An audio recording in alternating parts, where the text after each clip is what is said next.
സുഹൃത്തുക്കളെ, ഇന്ന് നമ്മൾ സംസാരിക്കാൻ പോകുന്ന വിഷയം വളരെ നിസ്സാരമെന്ന് തോന്നാം. പക്ഷെ ജീവിതത്തിൽ ഒരിക്കലെങ്കിലും നമ്മളെല്ലാവരും അനുഭവിച്ചിട്ടുള്ള ഒരു സത്യം തന്നെയാണത്. ബന്ധുക്കളാണ്, അതിനാൽ എല്ലാം തുറന്നു പറയാം എന്നാണ് നമ്മളിൽ പലതും കരുതുന്നത്. പക്ഷെ ഓർക്കണം, ബന്ധുക്കളാണെന്ന കാരണം കൊണ്ട് എല്ലാ കാര്യങ്ങളും പങ്കുവെക്കേണ്ടതില്ല. ഇന്ന് ഞാൻ പറയാൻ പോകുന്നത് ബന്ധുക്കളോട് ഒരിക്കലും പങ്കുവെക്കാൻ പാടില്ലാത്ത ചില കാര്യങ്ങൾ എന്നതാണ്. ഇത് ശ്രദ്ധിച്ചു കേൾക്കൂ. ഒരുപക്ഷെ നിങ്ങളുടെ മനസ്സിനും ജീവിതത്തിനും വളരെ ഉപകാരപ്പെടും. 1. നിങ്ങളുടെ ഭാവി പദ്ധതികൾ. നമ്മൾ എന്തെങ്കിലും വലിയ കാര്യം ചെയ്യാൻ തീരുമാനിച്ചാൽ ആദ്യം പറയുന്നത് ബന്ധുക്കളോടായിരിക്കും.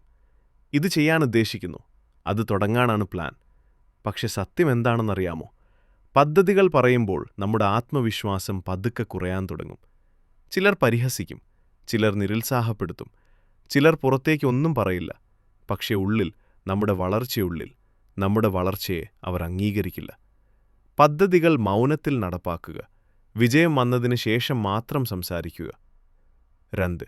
നിങ്ങളുടെ സാമ്പത്തിക ബുദ്ധിമുട്ടുകൾ. പണം എന്ന വിഷയം ബന്ധങ്ങളെപ്പോലും മാറ്റിമറിക്കും. നിങ്ങൾ സാമ്പത്തികമായി ബുദ്ധിമുട്ടിലാണെന്നറിഞ്ഞാൽ ചിലർ നിങ്ങളെ ചെറുതായി കാണും. ചിലർ സഹായം വാഗ്ദാനം ചെയ്യും. പക്ഷെ പിന്നീട് അതിൻ്റെ വില മനസ്സിലാക്കിക്കും. പണമുണ്ടായാൽ അസൂയ, പണമില്ലെങ്കിൽ അവഗണന. അതുകൊണ്ട് നിങ്ങളുടെ സാമ്പത്തിക പ്രശ്നങ്ങൾ എത്രയും അധികം സ്വയം തന്നെ കൈകാര്യം ചെയ്യാൻ പഠിക്കുക.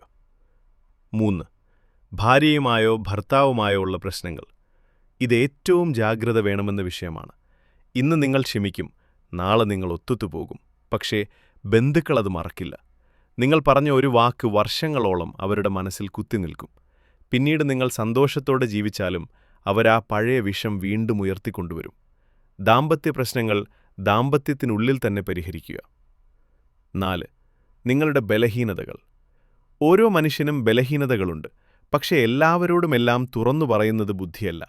ഇന്ന് നിങ്ങളോട് സഹതാപം കാണിക്കുന്നവർ നാളെ അതേ ബലഹീനത നിങ്ങളെ വേദനിപ്പിക്കാൻ ഉപയോഗിച്ചേക്കാം. നിങ്ങളുടെ മൃദുവായ ഭാഗങ്ങൾ എല്ലാവർക്കും കാണിക്കേണ്ടതില്ല. 5. നിങ്ങളുടെ പഴയ തെറ്റുകൾ നിങ്ങൾ മാറിയാലും ചിലർ നിങ്ങളെ പഴയ മനുഷ്യനായി തന്നെ കാണും. ഒരു തെറ്റ് ജീവിതം മുഴുവൻ ലേബലായി മാറും. അതിനാൽ പഴയ തെറ്റുകളിൽ നിന്ന് പാഠം പഠിക്കുക. പക്ഷേ അത് എല്ലായിടത്തും പറഞ്ഞു നടക്കരുത്. 6. നിങ്ങളുടെ വ്യക്തിഗത സന്തോഷം.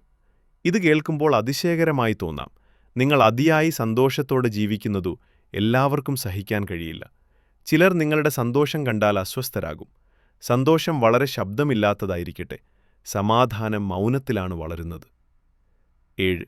നിങ്ങളുടെ അടുത്ത നീക്കം. നിങ്ങൾ ചെയ്യാൻ പോകുന്ന അടുത്ത കാര്യം മുമ്പേ പറഞ്ഞാൽ അത് പലപ്പോഴും തടസ്സപ്പെടും.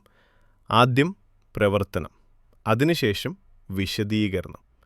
മൗനം കൂടുമ്പോൾ ശ്രദ്ധയും ശക്തിയും കൂടും. ഒരു പ്രധാന സത്യം, ബന്ധുക്കൾ എല്ലാവരും മോശമാണെന്ന് ഞാൻ പറയുന്നില്ല. പക്ഷെ എല്ലാവർക്കും ഒരേ ചിന്താശേഷിയില്ല. എല്ലാവർക്കും നിങ്ങളുടെ വളർച്ച കൈകാര്യം ചെയ്യാൻ കഴിയില്ല. നിങ്ങളുടെ ഉയർച്ച ചിലരെ അസ്വസ്ഥരാക്കും. ഓർമ്മിക്കേണ്ട 3 വാക്യങ്ങൾ. എല്ലാരോടും എല്ലാം പറയേണ്ടതില്ല. മൗനം ബലഹീനതയല്ല.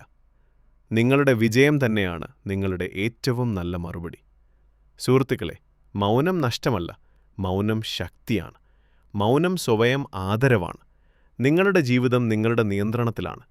ഈ വീഡിയോ നിങ്ങൾക്ക് ഉപകാരപ്പെട്ടെന്ന് തോന്നിയാൽ ലൈക്ക് ചെയ്യൂ, ഷെയർ ചെയ്യൂ, ചാനൽ സബ്സ്ക്രൈബ് ചെയ്യൂ. Self made wisdom. നന്നായി ചിന്തിക്കുക, നന്നായി ജീവിക്കുക.